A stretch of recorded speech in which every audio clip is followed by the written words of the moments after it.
한 주의 시작을 새벽 기도로 시작하는 우리 성도님들의 삶 가운데 하나님의 기도의 응답과 은혜와 평강이 넘치기를 축복합니다. 하나님의 말씀 보겠습니다. 예스겔 3장 16절부터 27절까지 말씀입니다. 예스겔 3장 16절부터 27절까지 말씀 저와 함께 교독하겠습니다.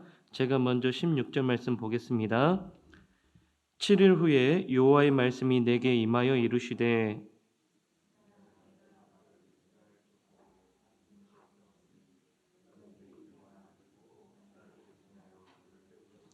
가령 내가 악인에게 말하기를 너는 꼭 죽으리라 할 때에 내가 깨우치지 아니하거나 말로 악인에게 일러서 그의 악한 길을 떠나 생명을 구원하게 하지 아니하면 그 악인은 그 죄악 중에서 죽으려니와 내가 그의 핏값을 내 손에서 찾을 것이고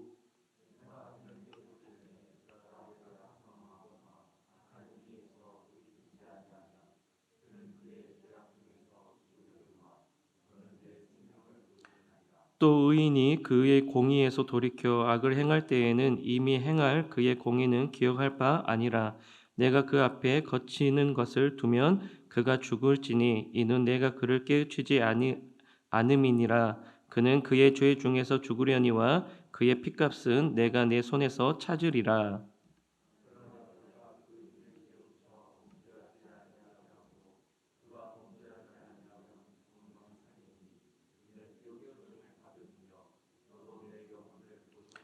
여호와께서 권능으로 거기서 내게 임하시고 또 내게 이르시되 일어나 들로 나아가라 내가 거기서 너와 말하리라 하시기로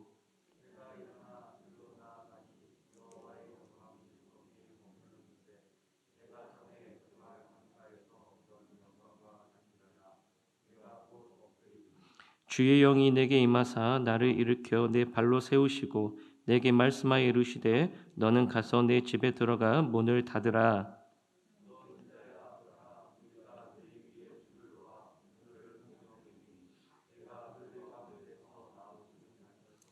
내가 내 혀를 내 입천장에 붙게 하여 내가 말을 못하는 자가 되어 그들을 꾸짖는 자가 되지 못하게 하리니 그들은 패역한 족속임이니라.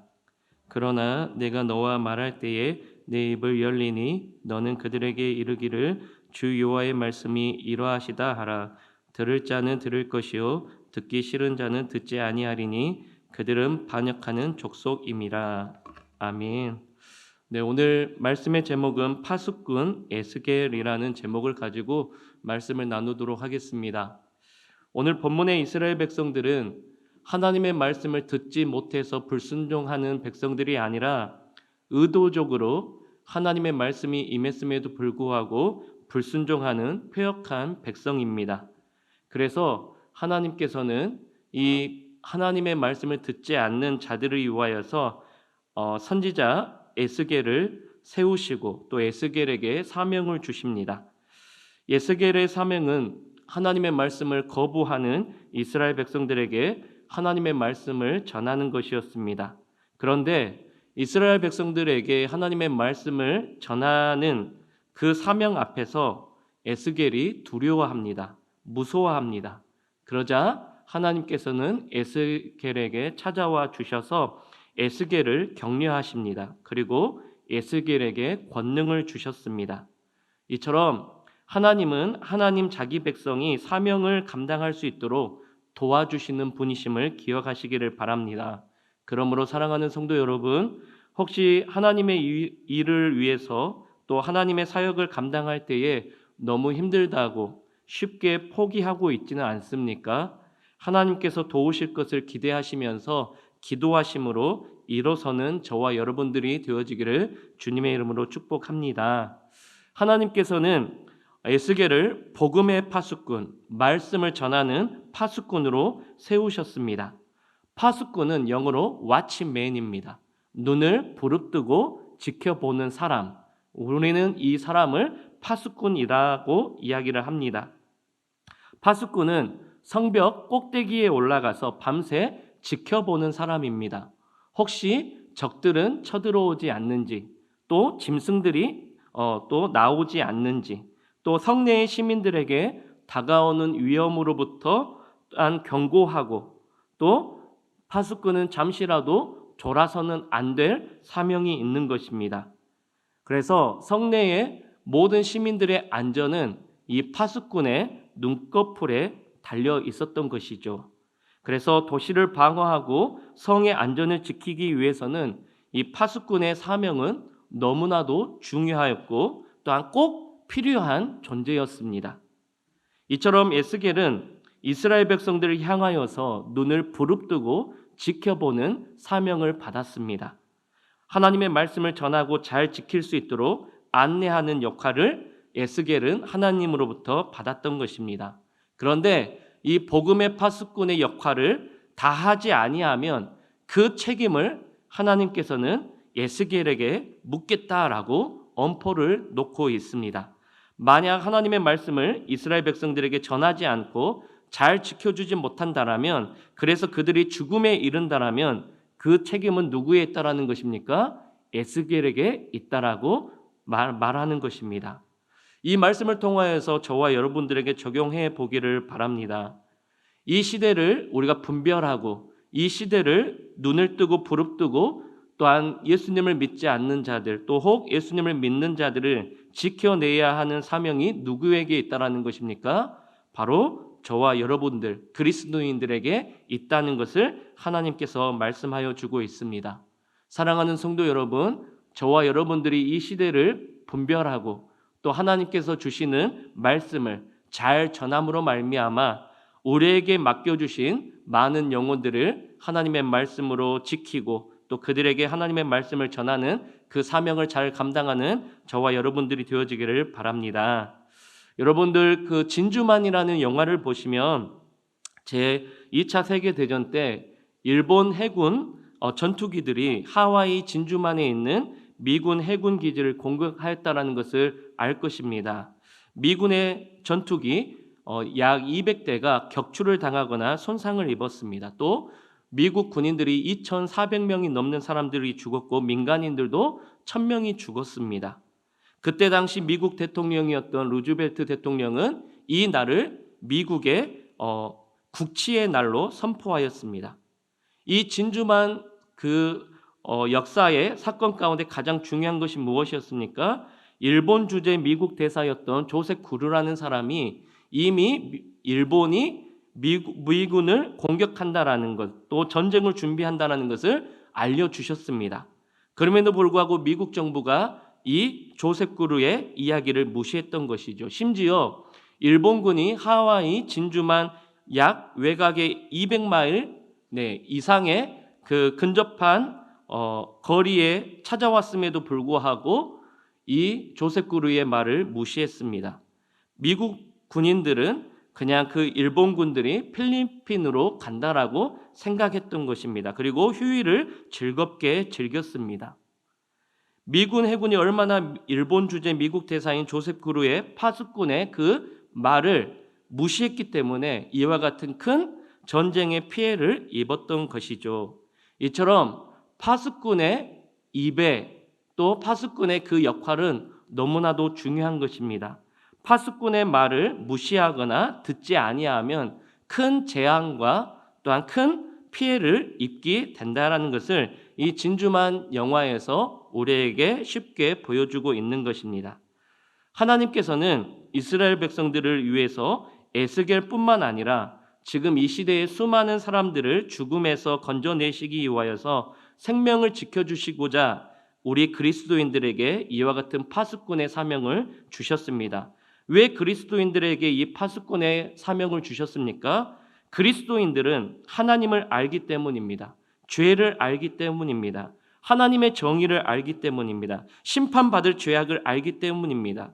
그리스도인들은 죽음의 자리에서 벗어나 생명을 얻는 길을 알기 때문입니다. 그 사실을 아는 자들에게는 하나님께서 파수꾼의 사명을 주셨다라는 것입니다. 죄와 심판, 구원과 생명을 아는 자만이 잠에서 깨어서 시대의 나팔을 불고 하나님께서 말씀을 주셔서 이 시대의 파수꾼의 역할을 감당할 수 있는 것입니다. 사랑하는 성도 여러분, 우리는 이미 하나님의 말씀을 통하여서 하나님이 누구이신지, 죄가 무엇인지, 생명의 길이 무엇인지 우리는 분명히 알고 있습니다. 그렇다면 이것을 나 혼자 알고 있는 것으로 끝나지 않고 하나님께서 주신 파수꾼의 사명으로서 우리는 이 사실을 널리 전해야 할 의무가 있는 것입니다. 그렇다면 오늘 본문을 통하여서 파수꾼은 구체적으로 어떻게 무엇을 해야 되는지 살펴보기를 원합니다. 첫 번째, 파수꾼은 하나님의 말씀을 먼저 들어야 합니다. 오늘 본문 에스겔 3장 17절 말씀 가운데 이렇게 기록합니다. 인자야, 내가 너를 이스라엘 족속의 파수꾼으로 세웠으니 너는 내 입의 말을 듣고 나를 대신하여 그들을 깨우치라 라고 말을 합니다. 파수꾼이 어떤 위험으로부터 나팔을 불 때, 경고를 할 때에 우리가 그 경고를 알리고 난 이후에 어떤 상황이었는지를 우리는 자세히 알려주어야 합니다. 그런데 나팔만 불고 그 경고와 그 상황을 알려주지 못한다면 파수꾼의 역할을 완수하는 것이 아닌 것입니다. 이 시대를 우리는 분명히 잊고 많은 사람들에게 영적인 나팔을 불어야 합니다. 그리고 알려주어야 됩니다. 무엇을요? 이 시대의 죄악이 무엇인지, 또 하나님께서 그들에게 말씀하고자 하는 내용이 무엇인지 알려주기 위해서는 먼저는 우리가 하나님의 말씀을 바로 듣고 깨달아야 된다는 것입니다. 하나님의 뜻과 하나님의 소원을 알게 되고 하나님의 마음으로 그 백성들에게 깨우칠 수 있도록 우리는 말씀을 전해야 되는 것입니다. 그런데요, 사람의 말로는 그 영적으로 잠든 사람들에게 깨우칠 수가 없는 것이죠. 오직 하나님의 말씀만이 영적으로 잠든 사람들을 깨우칠 수 있음을 믿으시기를 바랍니다. 그러므로 내가 하는 것이 아니라 하나님이 하시기에, 하나님의 말씀이 하시기에 우리는 그 하나님의 말씀을 듣고 분명히 그대로 전해야 할 줄 믿습니다. 그러므로 늘 우리는 하나님의 말씀을 가까이 해야 합니다. 그리고 그 하나님의 말씀을 먼저 우리는 깨우쳐야 합니다. 그리고 난 이후에 그 말씀을 올바로 전해야 하는 것이 파수꾼의 사명인 줄 믿으시기를 바랍니다. 특별히 저희 교회가 11월 20일 우리 전도의 날 해피데이를 준비하고 있습니다. 이 사역과 동일한 말씀이기도 합니다. 우리가 이 전도의 날을 통해서 많은 전도자들을 전도할 것인데 우리가 먼저 하나님에 대한 복음에 대한 진실과 사실을 분명히 알 때에 비로소 그 말씀을 전할 때에 우리 태신자들은 그 하나님의 말씀의 능력을 통하여서 하나님을 믿게 될 것입니다. 그러므로 우리가 먼저 준비되어지고 복음으로 무장되어지는 은혜가 저와 여러분들에게 있기를 주님의 이름으로 축복합니다. 두 번째, 파수꾼은 구체적으로 무엇을 어떻게 해야 합니까? 두 번째로는 악인의 길에서 떠나서 생명을 구원하게 해야 된다라는 것을 말씀을 하고 있습니다. 에스겔 3장 18절을 보면 파수꾼이 악인들에게 일러주어야 하는 말이 있습니다. 18절 말씀을 보니까 이렇게 기록하고 있죠. 가령 내가 악인에게 말하기를 너는 꼭 죽으리라 라고 할 때에 라고 말을 합니다. 무슨 말입니까? 파수꾼들은 늘 이렇게 말을 해야 합니다. 너희들이 죄인된 길에서, 악한 길에서 떠나지 않는다라면 반드시 꼭 어떻게 되어진다라고요? 죽게 된다라는 것을 선포하라라는 것입니다. 이 말씀에 비추어 보면 파수꾼은 사람의 생명을 구원하는 사명이 있음을 알게 되어집니다. 이 일을 하지 아니한다라면 오히려 파수꾼에게 그 심판을 묻겠다라고 하나님께서 말씀하는 것이죠. 그러므로 우리는 항상 말씀을 전파해야 합니다. 때를 얻든지 못 얻든지 간에 이 사역에 우리는 항상 힘쓰는 자들이 되어야 합니다. 왜요? 전파하지 아니하면 그 심판이 결국 나에게 미친다라는 것을 하나님께서 경고하고 있기 때문입니다. 그러므로 우리는 악한 길에 있는 사람들에게 하나님을 믿지 않는다라면, 예수님을 믿지 않는다라면 영원한 생명을 얻지 못하고 멸망의 길로 간다는 것을 우리는 널리 전해야 하는 것입니다. 악한 길의 삶은 잘 되는 것 같아도 사망이라는 것을 알려야 합니다. 악인은 번영하는 것 같아도 오래가지 않고 결국 심판 앞에 선다라는 것을 알려주어야 합니다. 이것이 바로 파수꾼의 새 생명을 구원하기 위해서 충성해야 하는 자세임을 우리에게 알려주고 있습니다. 그러므로 사랑하는 성도 여러분, 우리는 악한 길에 떠나 있는 그 많은 사람들에게 생명의 길을 나아올 수 있도록 하나님의 말씀을 전하는 자들이 되어야 할 것입니다. 이 또한 우리가 전도의 날 해피데이를 준비하면서 우리가 복음을 증거할 때에 바로 하나님의 능력이 나타나서 우리 태신자들로 하여금 하나님 곁으로 나올 수 있도록 하나님께서는 도와주실 것입니다. 단 우리는 전파하기만 하면 된다는 것을 믿고 우리 주변에 있는 전도해야 할 대상자들에게 하나님의 말씀을 증거하는 저와 여러분들이 되어지기를 바랍니다. 마지막 세 번째로는 파수꾼은 구체적으로 어떤 일을 해야 합니까? 바로 의인을 깨우쳐 범죄하지 않는 거룩한 백성으로 살아가야 합니다.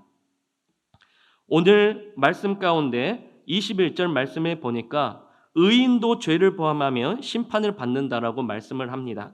의인이 공의에서 돌이켜 악을 행할 때 이미 그가 그 전에 공의가 있고 의인이었음에도 불구하고 그것이 중요한 것이 아니라 심판하겠다라고 에스겔 3장 20절에서 말씀을 하고 있습니다. 반대로 아무리 악한 악인이다 하더라도 당장 지금 그 죄악을 깨우쳐 의인의 길로 간다라면 예전에 그 악한 그 모든 것들을 하나님께서 잊어주시겠다라고 말을 합니다.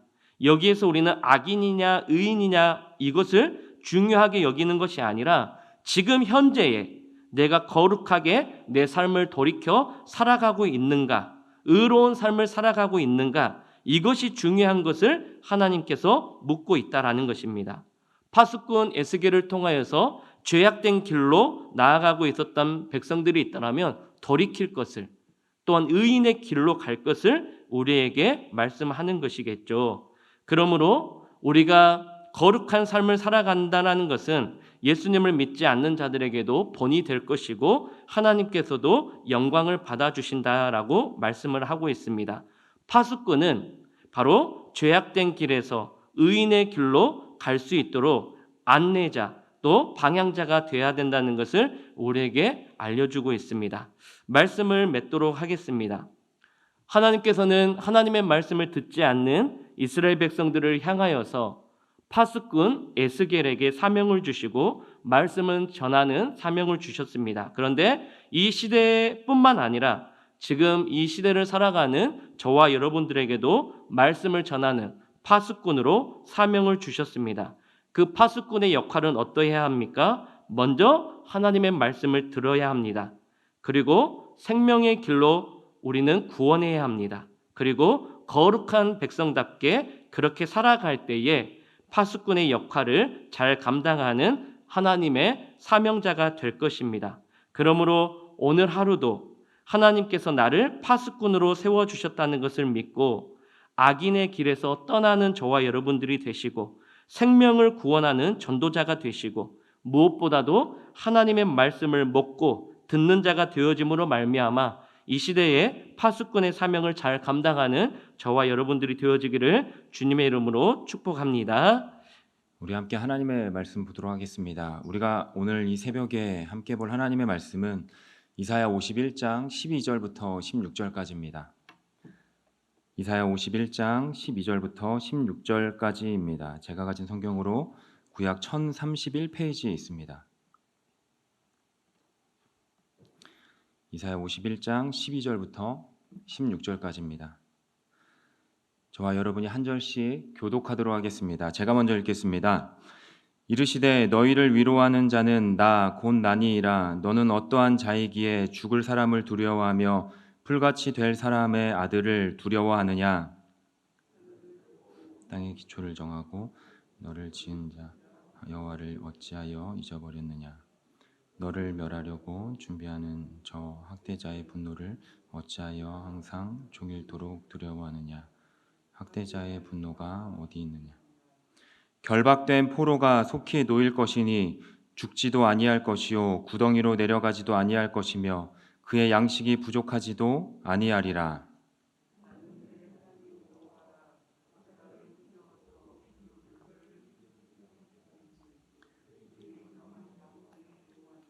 함께 읽겠습니다.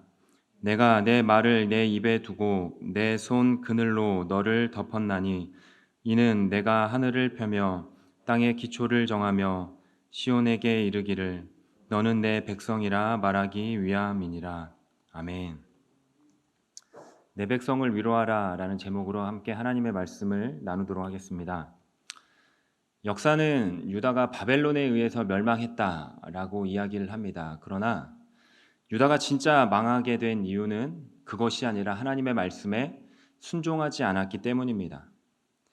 이 하나님의 백성이라는 정체성을 잃어버렸기 때문에 그들이 망했다라고 이야기를 하고 있죠. 이사야 선지자는 유다가 왜 망했는지 그 이유를 분명하게 알았습니다. 그래서 9절과 10절에 이사야 선지자가 기도를 하는데 뭐라고 기도를 합니까? 이스라엘이 누렸던 그 옛 영광을 다시 회복하여 주시옵소서. 망가진 그 이스라엘의 정체성을 회복시켜 주시옵소서. 그러니까 그 전에 있었던 하나님의 영광을 다시 보게 해달라고 기도하고 있습니다. 그러나 이스라엘 백성들의 실상은 12절처럼 이렇습니다. 이르시되 너희를 위로하는 자는 나 곧 나니이라. 너는 어떠한 자이기에 죽을 사람을 두려워하며 풀같이 될 사람의 아들을 두려워하느냐. 그들의 모습은 자기의 정체성을 잃어버려서 지금 두려운 상황 가운데 있습니다.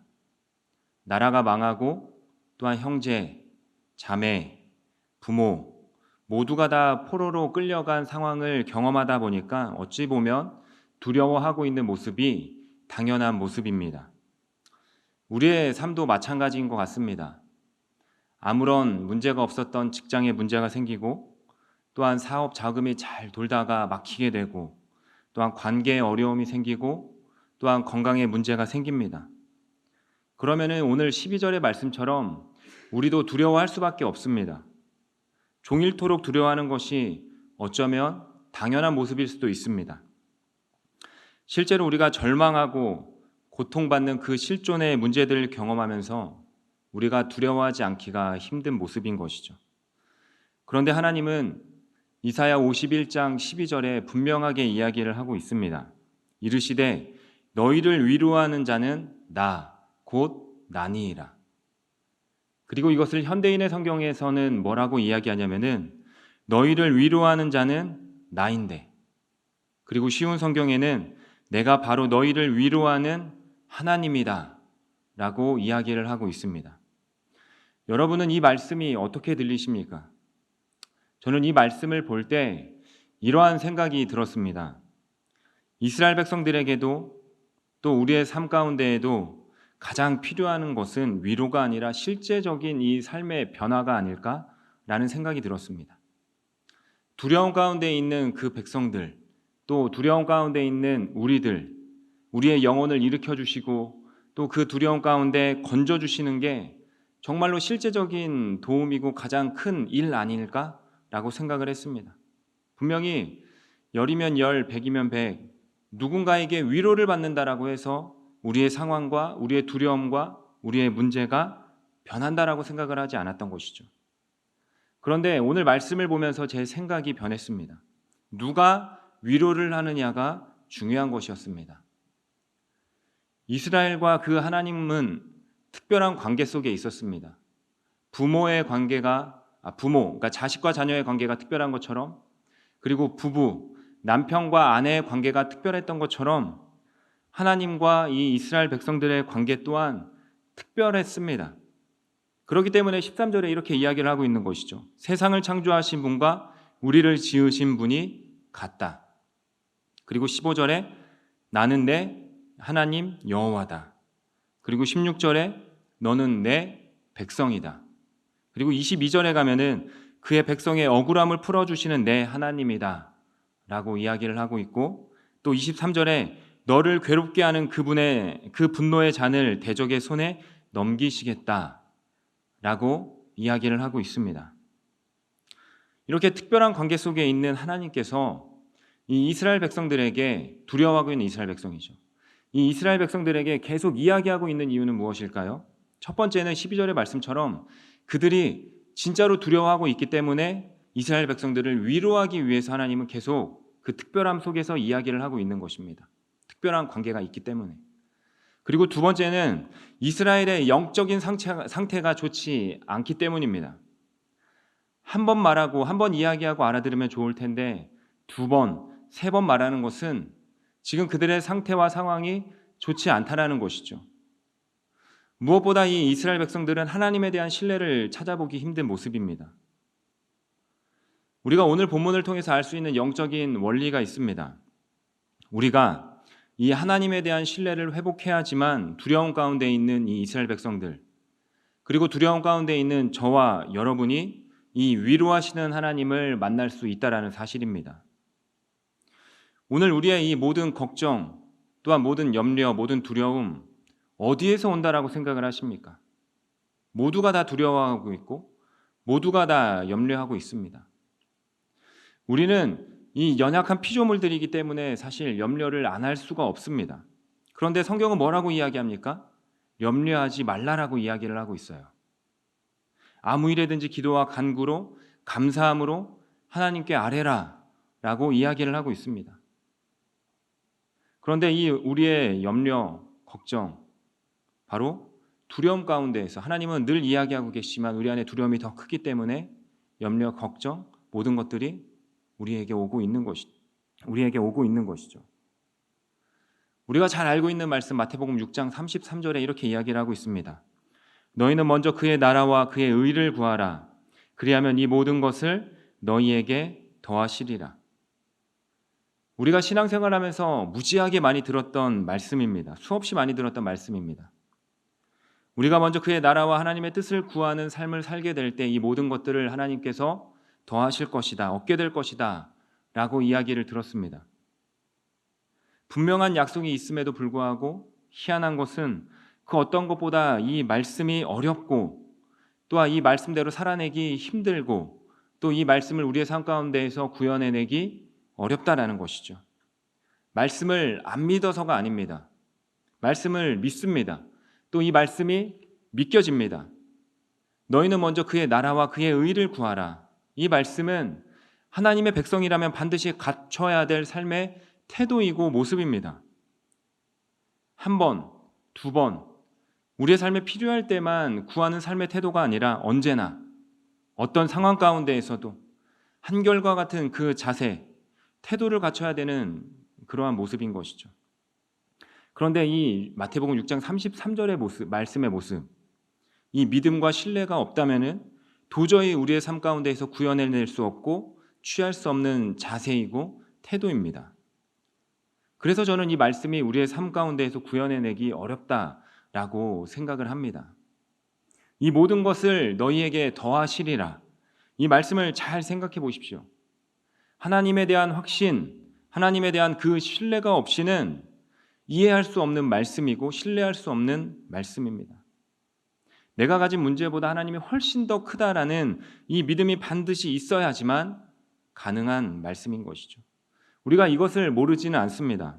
문제는 이러한 하나님에 대한 신뢰, 또한 확신이 흔들리지 않아야 되는데 우리의 삶에 두려움을 만나게 될 때, 우리의 삶에 염려케하는 것을 만나게 될 때, 또 나를 근심하는 모든 것들을 통해서 우리의 믿음이, 우리의 신앙이 자꾸만 흔들린다라는 사실입니다.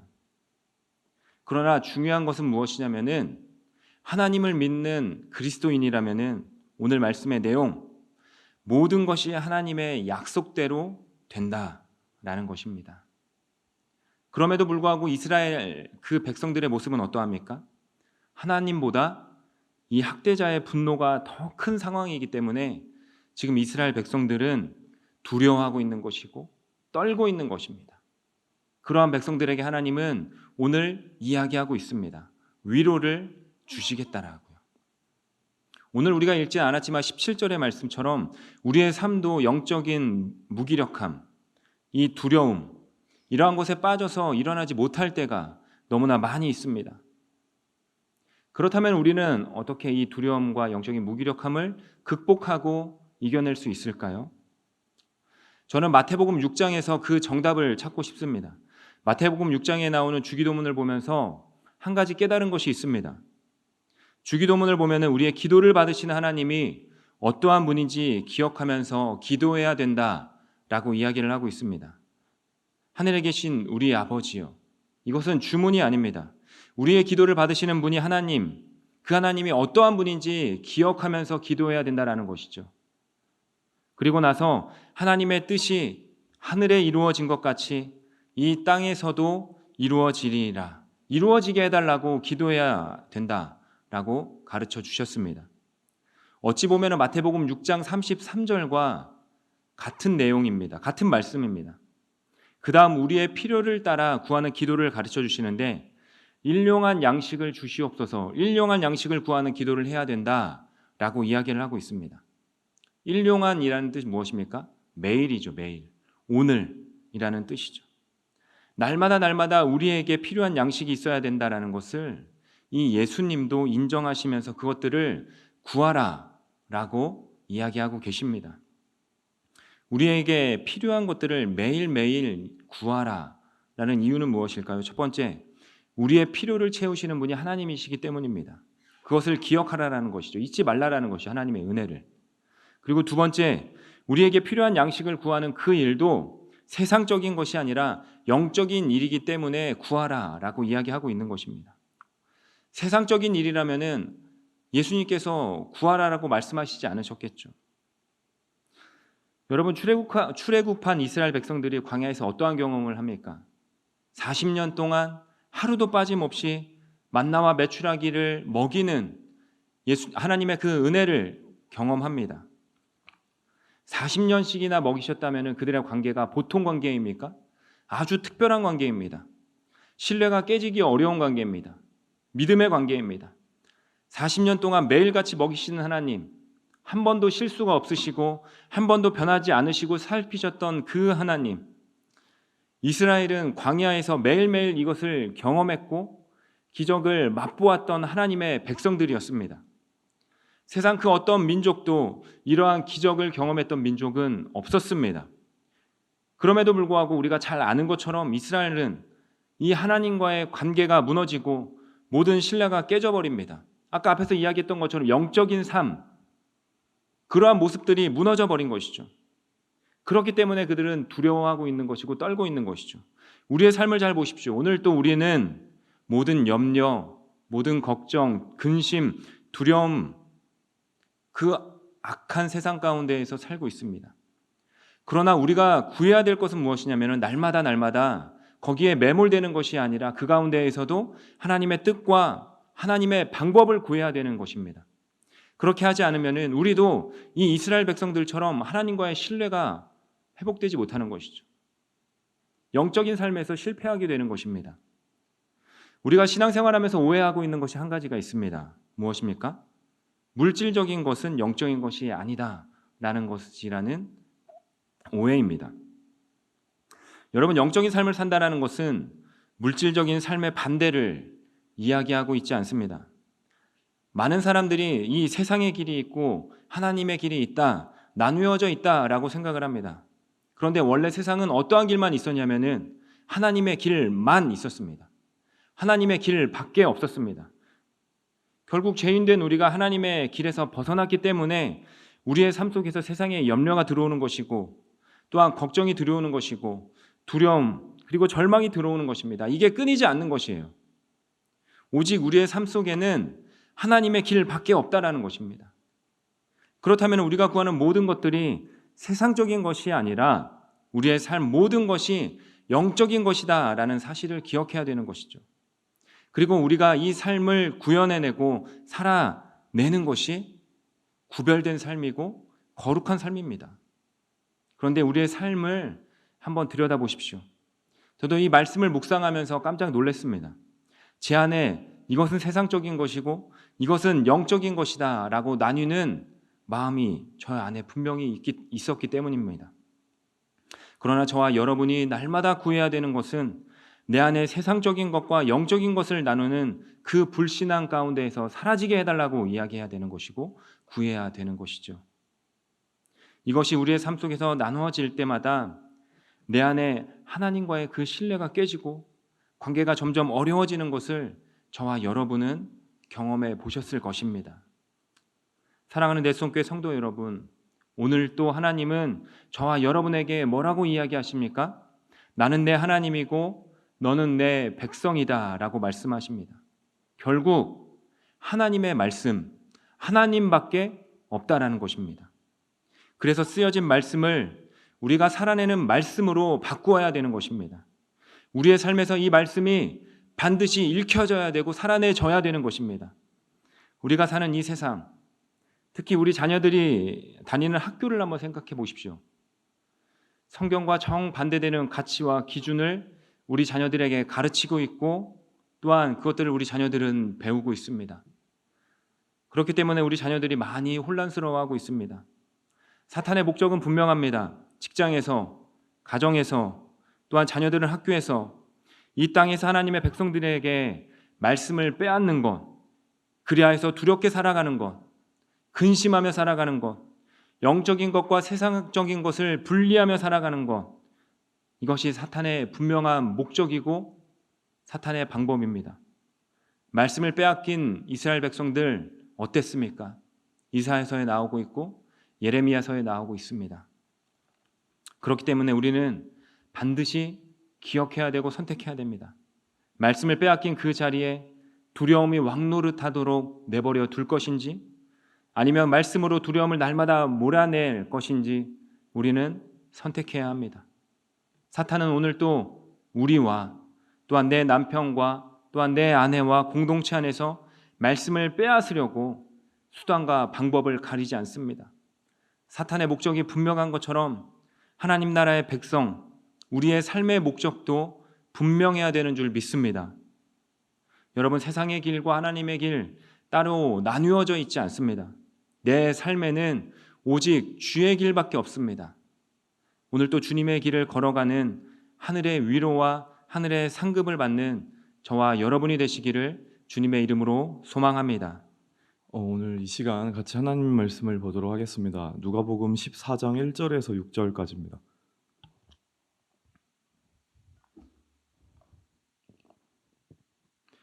누가복음 14장 1절에서 6절까지 말씀을요 함께 보도록 하겠습니다. 제가 1절부터 6절까지를 읽도록 하겠습니다. 안식일에 예수께서 한 바리새인 지도자의 집에 떡 잡수시러 들어가시니 그들이 엿보고 있더라. 주의 앞에 수종병 든 한 사람이 있는지라. 예수께서 대답하여 율법 교사들과 바리새인들에게 이르시되 안식일에 병 고쳐주는 것이 합당하냐 아니하냐.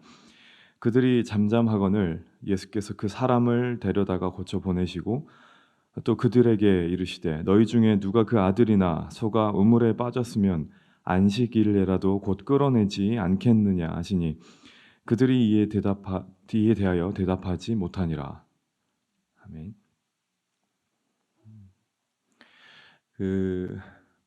오늘은 어떤 사건이 하나 소개되어 있는데 이 사건에 대한 그 핵심을 하나 꼽자면 단어로 굳이 설명을 하자면 하나입니다. 안식일입니다.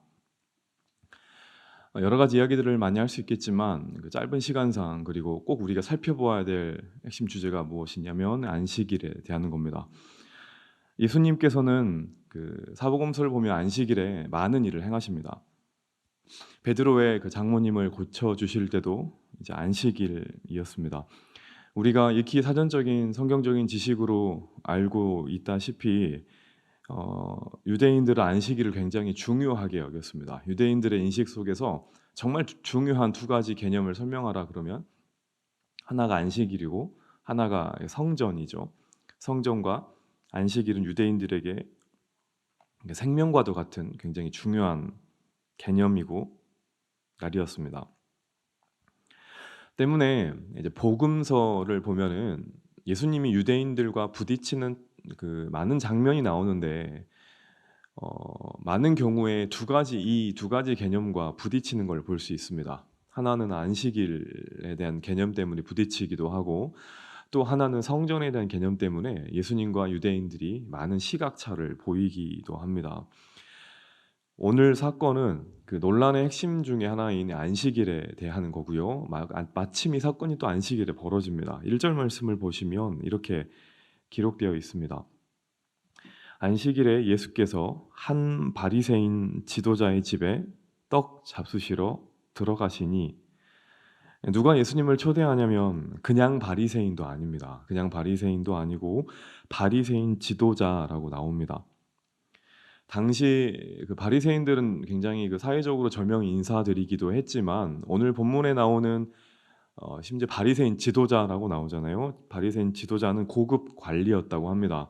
정부 요즘 우리 시대로 말하면 정부에 속하는 고급 높은 직책에 있는 관리였고 많은 사람들이 부러워하는 선망의 대상이었다고 합니다. 그만큼 높은 권력과 지위를 가지고 있었겠죠. 이 사람이 이제 예수님을 초대합니다. 바리새인 중에 지도자의 집에 예수님이 지금 앉아 있는 겁니다. 뭔가 좀 맞지 않는 조합 같아 보이죠. 그런데 한 명이 더 있습니다. 좀 어색한 사람이 한 명 더 있는데 이 식사 자리에 앉아 있는 또 한 명이 누구냐면 수종병 환자입니다. 2절을 보시면 이렇게 나와 있어요. 주의 앞에 수종병 든 한 사람이 있는지라. 예수님이 지금 바리새인 지도자의 식사 자리에 있으니까 또 예수님 앞에 있다고 하면은 이 사람도 그 자리에 있는 겁니다. 여러분 이 본문에 나와 있는 수종병 그리고 오늘 사건은 사복음서에 누가복음에만 기록되어 있는데 이 수종병이 뭘까요? 대충 조금 느낌이 오시죠? 한자를 풀어보면 말 그대로 신체에 물이 고이고 차는 병입니다. 그 의학 사전에 의하면 물이 차는 거는 주로 신장 기관에 이제 문제가 생겼을 때 발생하는 병이라고 하는데 신장과 그 심장 순환이 잘 안 되니까요. 이게 문제가 생겨가지고 팔이 붓고요, 또 다리가 붓고 피부가 붓는 병이라고 합니다. 몸에 물이 차오르니까 체액이 이제 차오르니까 이제 몸이 무겁겠죠. 몸이 무겁고 그리고 심하면 숨쉬기도 어려운 병이 바로 이 수종병이라고 합니다. 구약에서는 이런 류의 병을 이제 레위기 15장에서 규정하고 있는데 레위기 15장에서 규정하고 있는 병이 유출병입니다. 몸에 물이 차오르고 간혹 물이 흐르기도 하니까 사람들은 이 수종병을 레위기 15장에 나와 있는 유출병으로 규정을 했습니다. 때문에 사람들은 이 수종병을 어떠한 그 병의 모습으로만 보지 않았고요. 유출병으로 봤기 때문에 이것을 무엇의 결과로 봤을까요? 죄의 결과와 저주의 결과로 봤습니다. 이 사람은 하나님께 저주받은 사람이다. 이 사람은 우리가 알지 못하는 심각한 죄를 지은 죄인이다. 라고 이 사람을 낙인 찍었습니다. 그래서 기피했고 함께 하지 않았습니다. 자, 그런데 되게 아이러니한 일이 벌어지는 겁니다. 단지 환자여 가지고 어울리지 않는다가 아니라 그렇게 율법과 규정을 중요하게 여기는 바리새인 특히 지도자의 식사의 자리에 이 사람이 와 있는 겁니다. 이유가 있겠죠. 어떻게 이 사람이 이 식사 자리에 있을까? 1절을 다시 보시면 안식일에 예수께서 바리새인 지도자의 집에 떡 잡수시러 들어가시니 그들이 엿보고 있더라. 여기 힌트가 있습니다. 바리새인들이 어떻게 있었냐면 엿보고 있었다라고 나옵니다. 한글로 표현된 성경부터 이 말 자체부터 이렇게 좀 느낌이 좋지는 않죠. 자, 이걸 원어로 풀어보면 이런 말입니다. 악의를 가지고 음흉하게 다른 사람들을 살펴보는 것을 말합니다. 그러니까 목적이 있는 겁니다.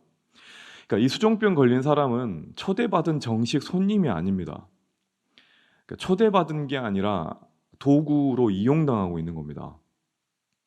어떠한 그 명분과 설득으로 이 자리에 왔는지는 모르겠지만 이 자리에 본인은 환영받지 못한 존재이고 철저하게 이용당하는 존재로 이 자리에 와 있는 겁니다. 바리새인들은 이 수종병 든 사람이 필요한 겁니다. 왜냐하면 예수님을 엿보고 그 엿본 걸 통해서 예수님을 고발하기 위해서 아주 좋은 배우가 필요했던 겁니다. 그리고 그 배우가 바로 이 수종병 환자였습니다. 다시 말해서 오늘 본문의 안식일에 일어난 일이라고 했잖아요. 안식일에 예수님이 어떠한 율법을 범하는지를 잡아내기 위한, 그래서 고발하기 위한 조건을 만들기 위해서 의도적으로 예수님 눈에 띄는 곳에 이 사람을 데리고 왔다는 것이죠. 예수님께서 이 사람들의 의도를 모르실 리가 없죠. 그리고 나서 이제 공개적으로 질문을 하십니다. 이 질문들이 어느 정도 중요합니다. 첫 번째 질문이 3절 뒷부분에 나온 이 말입니다. 안식일에 병을 고쳐주는 것이 합당하냐 아니하냐라는 질문을 합니다. 쉽게 말하면 안식일의 의미입니다. 어떻게 생각하십니까? 새벽부터 갑자기 이런 질문 드려서 죄송하지만 여러분 그 당시 안식일에 병을 고쳐주는 것이 맞을까요? 틀릴까요? 그 요즘에 그런 분들은 없겠지만 주일에 아픈데 내가 병원을 가야 되냐 말아야 되냐 너무 심하게 아픈데 이제 이런 말 아닐까요? 여러분 바리새인들이 그 자기 나름대로 말하고 있는 안식일에 병을 고치는 것을 금하는 내용은 모세 율법에 나와 있지 않습니다. 자기들이 이걸 만든 겁니다. 유대인들의 규정에 따르면 뭐 죽을 병 아니면은 뭐 병 고치면 안 된다 이런 만성적인 질병은 고치면 안 된다라는 말이 있었대요. 수종병 환자가 딱 좋은 거예요. 만성적인 질환이었으니까. 예수님의 이 질문에 이들은 뭐라고 말하냐면 4절에 나와 있듯이 잠잠할 수밖에 없었습니다.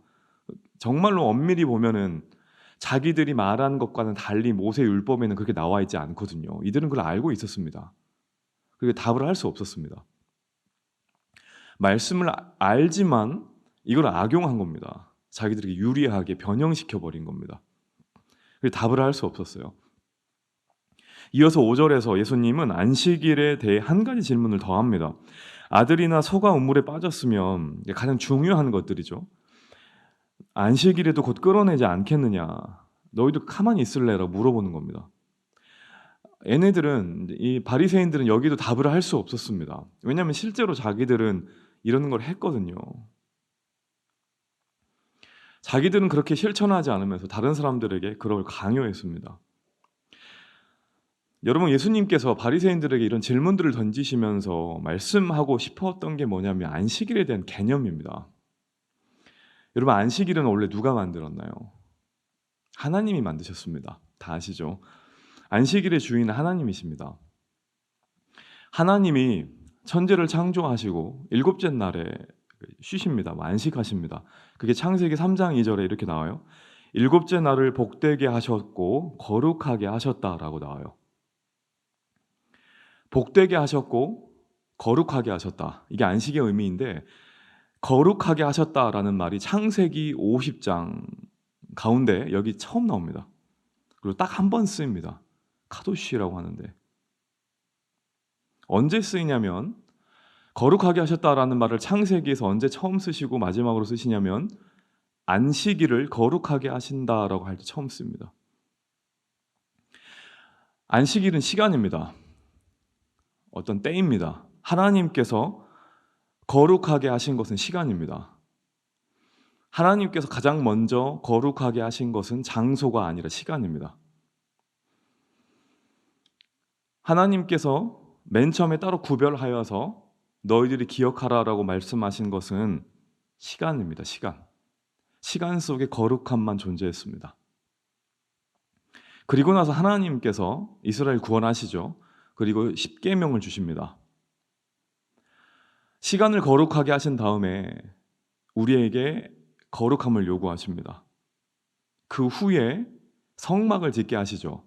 성막은 무엇의 거룩함일까요? 공간의 거룩함입니다. 시간을 먼저 하나님께서는 거룩하게 하셨습니다. 그리고 그 시간 속에 살아가는 우리 사람을 거룩하게 구별하셨습니다. 그리고 나서 마지막으로 공간이라는 영역에 거룩함이 나왔습니다. 하나님은 사람을 거룩하게 만들기 전에 시간을 구별하셨고요. 어떤 공간을 거룩하게 만드시기 전에 어떤 시간을 거룩하게 만드셨습니다. 하나님께서 거룩하게 여기시는 것은 시간입니다. 크리스천에게 있어서 가장 중요한 거룩함의 특징이 뭐냐면 내 삶의 영역에 시간의 거룩함이 있냐라는 겁니다. 오늘 이 새벽 시간에 의미 있는 건 바로 그거 아닙니까? 하나님께서 시간을 거룩하게 구별하셨고 그것에 대한 의미가 뭐냐면 안식일입니다. 안식일의 주인은 하나님입니다. 안식일의 주인이 하나님이다라는 말은 시간의 주인이 하나님이다라는 말의 고백입니다. 그래서 하나님이 지으신 창조의 세계로 우리를 안내하는 겁니다. 여러분 여행 좋아하시죠? 많이 놀러 다니시죠. 휴가 때나 여러 가지 일상에 지치거나 할 때. 여러분 여행은 이렇게 정의해 볼 수 있습니다. 내가 머물고 있는 공간에서 또 다른 공간으로 이동이다라고 정의해 볼 수 있습니다. 여행을 갈 때 내가 머물고 있는 곳에 또 다로 여행 간다 이런 말 쓰진 않습니다. 그런데 재밌는 거는 인간은요, 사람은 이 여행, 즉 공간에서 또 다른 공간으로 이동으로는 만족을 얻을 수 없습니다. 그래서 우리가 여행을 가는 순간은 되게 좋지만 여행 제일 좋을 때는 출발하기 전 아닙니까? 비행기 탈 때. 그런데 여행을 다녀오고 나서는 되게 허무합니다. 사람은 그렇게 지어졌습니다. 공간에서 공간의 이동을 통해서는 절대 만족을 얻지 못하게 되어 있습니다. 우리를 새롭게 하지 못합니다. 우리에게 어떤 변화를 주지 못합니다. 그런데 우리 인간이 변화될 때가 있습니다. 우리 인간이 머물고 있는 시간과 공간에서 하나님이 거룩하게 하신 시간으로 이동할 때 그때 우리는 참된 변화를 경험하게 됩니다. 그것이 무엇이냐면 안식일입니다. 그래서 우리가 안식일에 무엇을 하냐면 예배를 드리는 겁니다. 예배가 무엇이냐면 우리가 일상을 살고 있는 시간과 공간 속에서 벗어나서 하나님이 구별하여 놓으신, 거룩하다 말씀하여 놓으신 그 시간 속에 들어가는 걸 말하는 겁니다. 그래서 예배는 공간과 시간 속에서 사람들이 얻을 수 없는 유익과 만족을 하나님의 시간 속에서, 하나님이 거룩하다 말씀하신 그 거룩함 속에서 얻을 수 있는 은혜를 누리는 것을 말합니다. 왜 예배가 중요하나요? 주일이니까, 그다음에 일상에서 벗어나니까, 하나님이 하라고 했으니까가 아닙니다. 하나님께서 거룩하게 말씀하신 그 영역 속에서 천지를 창조하신 그분의 뜻과 사랑과 섭리를 경험할 수 있는 겁니다. 그래서 요즘 젊은이들이 많이 부르는 찬양 중에 당신은 시간을 들고 시간 속에서 또 다른 시간을 경험하게 하시는 겁니다. 오늘 본문에서 예수님이 말씀하고 싶어하는 바는 이겁니다. 바리새인들에게 말씀하는 겁니다. 네가 지금 일을 하느냐 안 하느냐가 중요한 게 아니다. 그것이 우리가 안식일을 지켰느냐 지키지 않았느냐를 구별할 수는 없다는 겁니다. 안식일에 무엇을 하고 안 하고냐는 사람의 구원과 아무런 상관이 없습니다. 우리 구원과 우리 회복과 우리 치유는 안식일의 주인이고 안식일의 완성이신 예수님 때문에만 이루어집니다. 예수님을 기억하고 예수님을 만날 때만 이루어집니다. 여러분, 우리가 주일을 지킵니다. 주일 자체는 우리에게 아무런 능력이 없습니다. 예배를 드려서 구원을 받은 게 아니라 구원을 받았기 때문에 우리가 예배를 드리는 겁니다. 내가 주일을 지켜서 구원받은 게 아닙니다. 내가 주일을 지켜서 남은 일주일을 잘 사는 게 아닙니다. 예수님 때문에 내가 구원을 받았고 그에 대한 기쁨과 감격 때문에 주일을 지키는 겁니다. 내가 예수님 때문에 구원을 받았고 그 기쁨이 너무 크기 때문에 주일날 사역을 하는 겁니다. 내가 예수님 때문에 삶의 의미를 깨달았고 이 땅을 살아갈 수 있는 이유를 발견했기 때문에 주일을 지키는 것이지, 예수님 없는 주일 성수와 사역은 아무런 의미가 없는 겁니다. 바리새인들이 지금 그것을 하고 있었다는 겁니다. 안식일 논쟁의 목적은 안식일의 주인이 누구냐인 겁니다. 바리새인들과 율법사들은 알고 있었습니다. 안식일이 하나님을 위한 날인 걸 알고 있었습니다. 하나님이 거룩하게 구별해 놓은 날이라는 것도 알고 있었습니다. 하지만 이들은 안식일의 주인을 하나님으로 여기지 않았습니다. 이들은 자기가 율법을 지켜서 안식일을 거룩하게 만든다고 생각했습니다. 하나님은 예수님을 통해서 안식일을 이루셨습니다. 그 예수님을 우리가 뭐라고 생각하느냐, 이것이 안식일의 진정한 의미이고 논쟁이라는 얘기입니다. 예수님은 바리새인들에게 이 안식일에 대한 오해를 지적하면서 동시에 무슨 일을 하시냐면 수종병 환자를 고치십니다. 4절을 보시면 고쳐 보내시고라고 이제 말씀을 하셔요. 그런데 고쳐가 아닙니다. 그냥 고쳐가 아니라 고쳐 보내시고라고 나옵니다. 예수님은 이 환자를 고치셨고요, 또 보내십니다. 이거를 좀 정확하게 언어의 의미로 보면은 모든 사람들로부터 떼어서 돌려보내다라는 의미가 있습니다. 그러니까 해방시키다라는 의미가 있는 거예요. 지금 예수님이 이 환자를 고치신 때가 언제냐면 한참 잔치가 진행 중인 때인 겁니다. 그리고 이 환자가 초대받은 식사의 자리가 높은 고위 관료의 자리잖아요. 그러니까 이 사람이 병을 고침을 받았다고 해서 쉽게 좋아하고 나갈 수 있겠어요? 없겠어요? 못 나갑니다. 불편하고 어색하니까.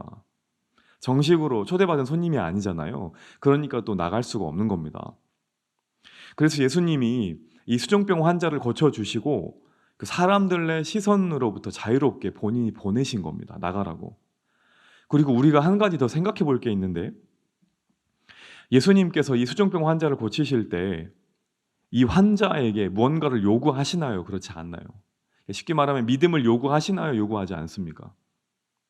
요구하지 않습니다.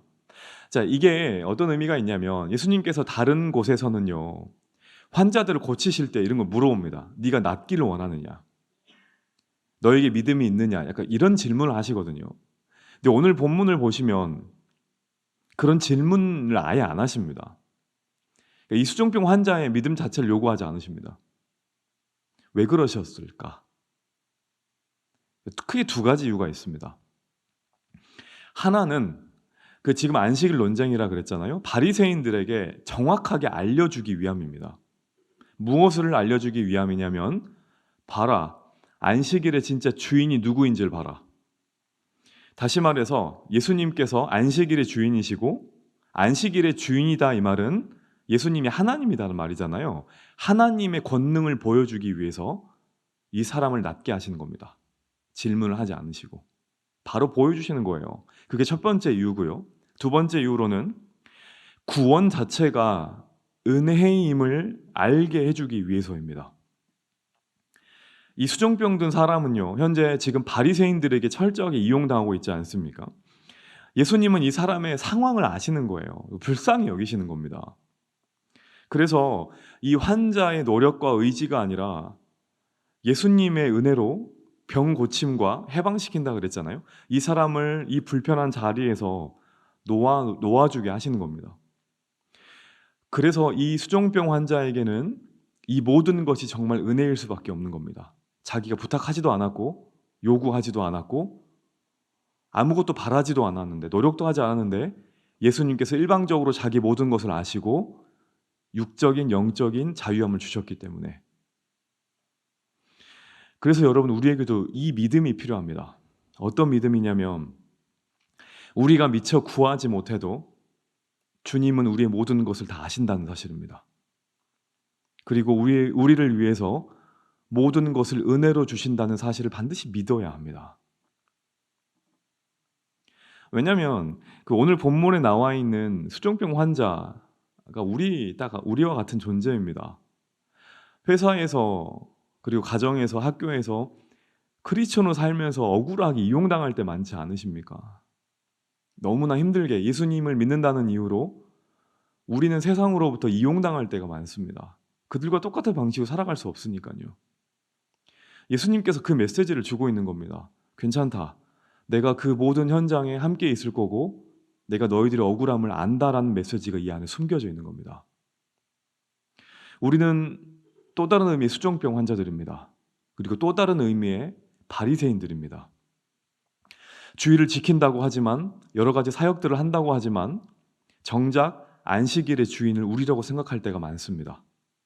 그래서 우리가 안식일을 지켜서 우리가 안식일을 감당하기 때문에 하나님께서 우리를 사용하신다라고 착각할 때가 많다는 겁니다. 여러분, 그렇게 생각하시면 안 됩니다. 바리새인들처럼 안식일의 주인이 하나님이라고 알고는 있지만 정작 삶의 모습에서는 내가 주인이라고 여기고 있지는 않은지, 그리고 수종병 환자처럼 아무런 능력이 없는 부족한 저희들을 직접 찾아와 주신 예수님을 우리가 놓고 있지는 않는지 이 시간에 돌이켜 보아야 됩니다. 시편 146편 3절에서 5절에는 하나님께서 이렇게 말씀하십니다. 귀인들을 의지하지 말며 돌 힘이 없는 인생도 의지하지 말지니 그의 호흡이 끊어지면 흙으로 돌아가서 그날에 그의 생겨하기 소멸하리로다. 야곱의 하나님을 자기의 도움으로 삼으며 여호와 자기 하나님에게 자기의 소망을 두는 자는 복이 있도다. 사랑하는 여러분, 세상을 의지하지 말고 사람 의지하지 말고 모든 것을 다 아시고 지금도 우리와 함께 계시는 안식일의 주인이신 예수님만을 의지하는 오늘 하루가 되길 원합니다. 그 주님 앞에 나와서 우리의 모든 형편을 다 말씀드리고요. 하나님, 우리 구주 예수님의 도우심을 구하는 이 시간 됐으면 좋겠습니다. 그럴 때 우리 주님은 묻지 않으십니다. 너에게 믿음이 있느냐 없느냐 이런 질문 안 하십니다. 그리고 우리를 외면하지 않으시고 반드시 이 시간에 우리와 함께 하시고 우리의 모든 것을 고쳐주실 줄 믿습니다. 그리고 수종병 환자를 고쳐주시고 삶의 자리로 보내신 것처럼 오늘 이 시간 우리를 고쳐주시고 우리의 일상으로 다시 돌아가게 하실 줄 믿습니다. 너희는 안식일을 무엇이라 생각하느냐? 예수님의 이 질문에 바리새인들은 답을 하지 못했습니다.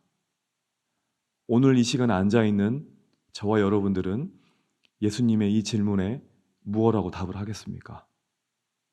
그 답을 자신 있게 올려드림으로 오늘 하루를 주님께 올려드릴 수 있는 우리 모두가 되기를 간절히 축원합니다. 오늘 저와 함께 보실 말씀은 사무엘하 12장 1절부터 14절까지 말씀입니다. 사무엘하 12장 1절부터 14절까지 말씀을 함께 보시도록 하겠습니다. 다 찾으셨으면 제가 봉독해 드리도록 하겠습니다.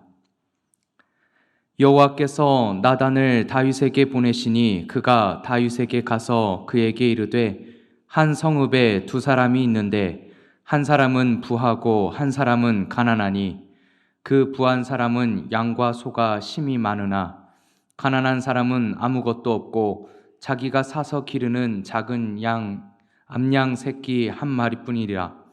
그 암양 새끼는 그와 그의 자식과 함께 자라며 그가 먹는 것을 먹으며 그의 잔으로 마시며 그의 품에 누움으로 그에게는 딸처럼 되었거늘 어떤 행인이 그 부자에게 오매 부자가 자기에게 온 행인을 위하여 자기의 양과 소를 아껴 잡지 아니하고 가난한 사람의 양 새끼를 빼앗아다가 자기에게 온 사람을 위하여 잡았나이다 하니 다윗이 그 사람으로 말미암아 노하여 나단에게 이르되 여호와의 살아계심을 두고 맹세하노니 이 일을 행한 그 사람은 마땅히 죽을지라. 그가 불쌍히 여기지 아니하고 이런 일을 행하였으니 그 양 새끼를 4배나 갚아주어야 하리라 한지라. 나단이 다윗에게 이르되 당신이 그 사람이라.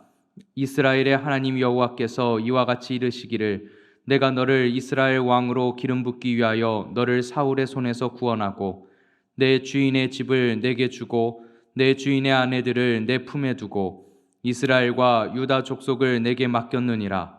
만일 그것이 부족하였을 것 같으면 내가 내게 이것저것을 더 주었으리라. 그러한데 어찌하여 내가 여호와의 말씀을 업신여기고 나 보기에 악을 행하였느냐? 내가 칼로 햇사람 우리아를 치되 암몬 자손의 칼로 죽이고 그의 아내를 빼앗아 내 아내로 삼았도다. 이제 내가 나를 업신여기고 햇사람 우리아의 아내를 빼앗아 내 아내로 삼았은즉 칼이 내 집에서 영원토록 떠나지 아니하리라 하셨고 여호와께서 또 이와 같이 이르시기를 보라 내가 너와 내 집에 재앙을 일으키고 내가 내 눈앞에서 내 아내를 빼앗아 내 이웃들에게 주리니 그 사람들이 내 아내들과 더불어 백주에 동침하리라.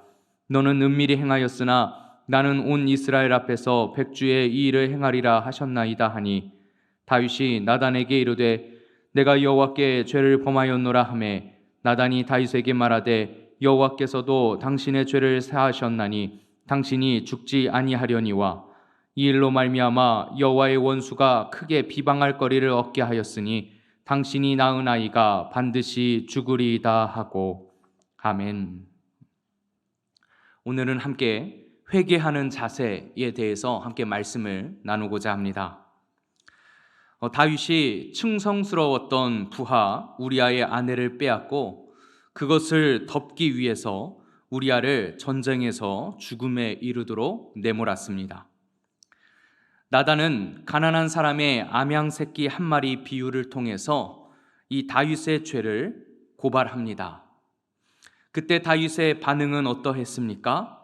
다윗은 그 비유를 듣고 대노했습니다. 하지만 그때까지도 다윗은 자신의 죄를 빗댄 것인지 알아차리지 못했습니다. 인간은 자신의 죄에 대해서는 관대합니다. 자신의 죄를 인식하지 못할 때가 너무나도 많습니다. 믿음에는 회심이 반드시 뒤따릅니다. 내가 죄인이라는 사실이 인정되고 시인해야 우리가 비로소 예수님을 믿는다라고 고백할 수 있다는 것입니다.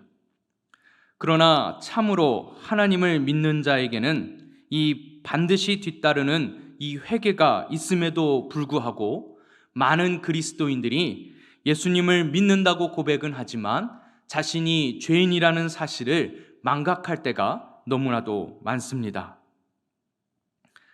진정한 회개는 인간 스스로 할 수 있는 것이 아니기 때문에 그렇습니다. 회개도 하나님께서 회개할 수 있는 은혜를 주셔야 가능한 것입니다. 죄가 죄인 줄 아는 것, 내 자신이 죄인임을 인식하는 것, 그것은 인간 스스로 가능한 것이 아니라 하나님께서 우리에게 주시는 은혜라는 것입니다. 하나님께서 깨닫게 하시는 그 은혜가 있어야 죄를 깨닫고 자기가 죄인임을 인식하고 하나님 앞에서 회개할 수 있는 은혜를 입게 된다는 것입니다. 사도행전 11장 18절에는 이렇게 기록하고 있습니다. 하나님께서 이방인에게도 생명 얻는 회개를 주셨도다 하니라. 이 생명 얻는 회개는 하나님께서 우리에게 허락하시는 것입니다. 그래서 오늘 본문의 말씀도 보면 하나님께서 다윗에게도 나단 선지자를 통해 회개의 기회를 주시는 것입니다. 오늘 우리가 하나님 앞에 기도해야 할 것은 바로 나의 죄를 깨닫고 내가 죄인임을 인식하고 하나님 앞에 겸손히 엎드릴 수 있도록 인도해 달라고 기도해야 할 것입니다. 자신의 죄를 깨닫는 것이 은혜입니다. 자신의 죄를 인식하는 것이 은혜입니다.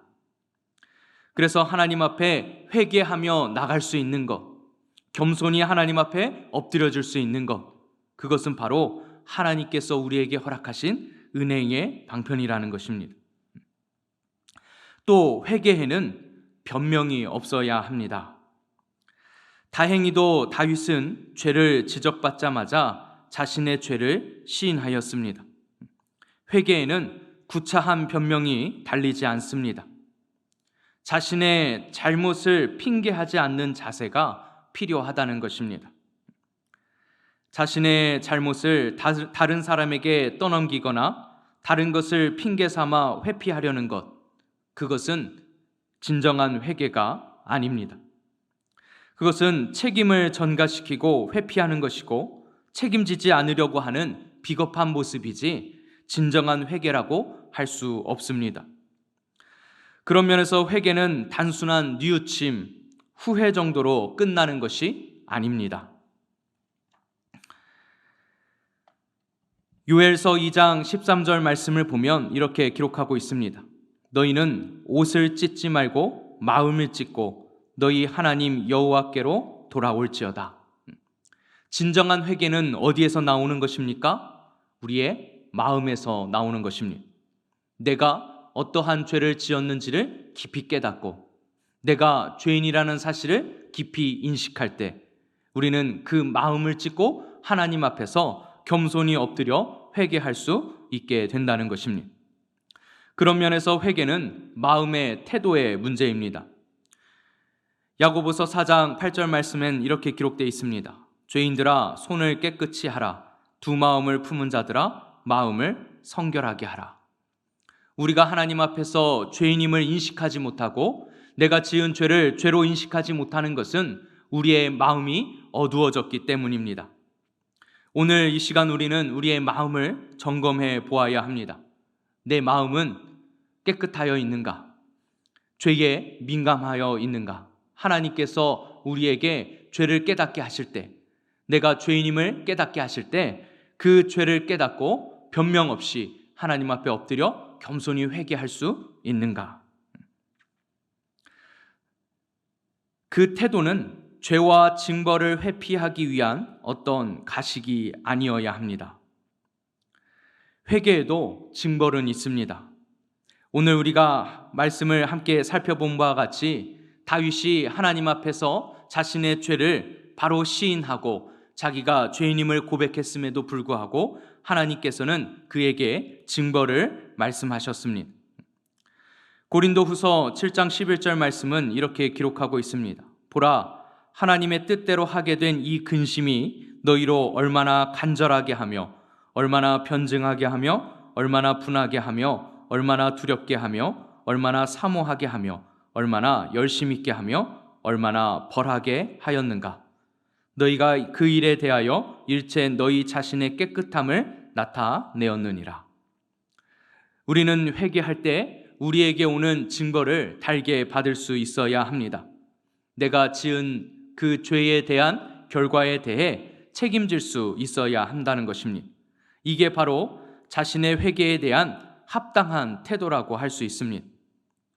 자기 잘못에 대한 책임을 지려는 그 자세, 결국 죄로 인해 징계와 결과를 겸허히 받아들이는 자세가 있어야 진정한 회개라고 할 수 있다는 것입니다. 대부분의 사람들은 자신의 잘못을 그냥 덮고 넘어가려는 모습이 있습니다. 책임지지 않으려고 하는 모습입니다. 그것은 바로 회개에 진심이 없기 때문입니다. 어떻게 하면 내가 지은 그 잘못에 대해서 면피하고 넘어갈 수 있을까? 내가 어떻게 하면 그것을 덮고 넘어갈 수 있을까? 처세술수에 불과하다는 것입니다. 우리는 반드시 이 회개에 대한 합당한 모습이 있어야 합니다. 마태복음 3장 8절에서도 예수님께서 말씀하셨습니다. 그러므로 회개에 합당한 열매를 맺고, 이 회개에 대한 합당한 열매를 맺은 사례가 누가복음 19장 8절과 9절 말씀에 잘 기록되어 있습니다. 바로 세리장 삭개오의 모습이었습니다.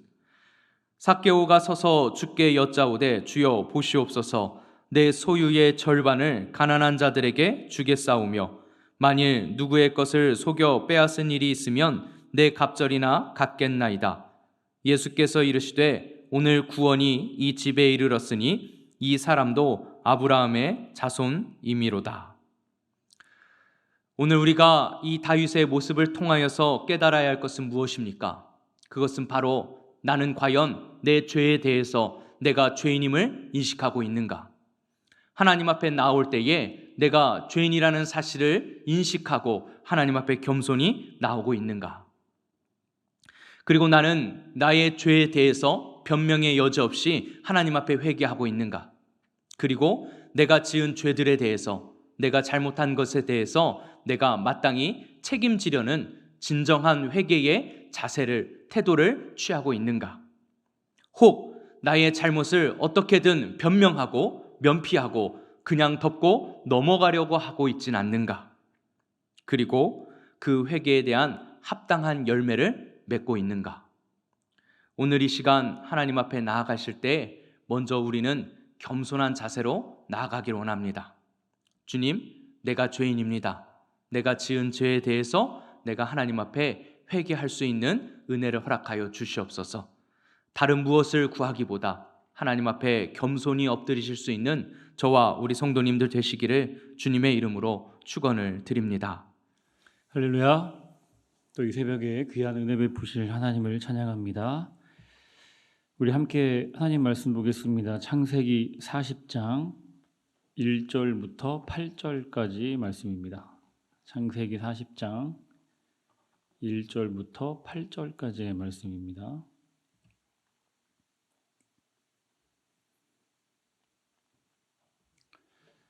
한 절씩 교독하겠습니다. 제가 먼저 읽고 마지막 절은 같이 읽겠습니다. 그 후에 애굽 왕의 술 맡은 자와 떡 굽는 자가 그들의 주인 애굽 왕에게 범죄한지라.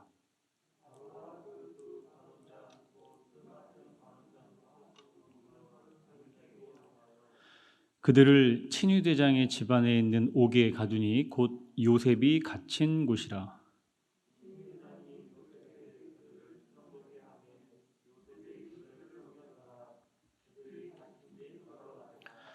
옥에 갇힌 애굽 왕의 술 맡은 자와 떡 굽는 자 두 사람이 하룻밤에 꿈을 꾸니 각기 그 내용이 다르더라.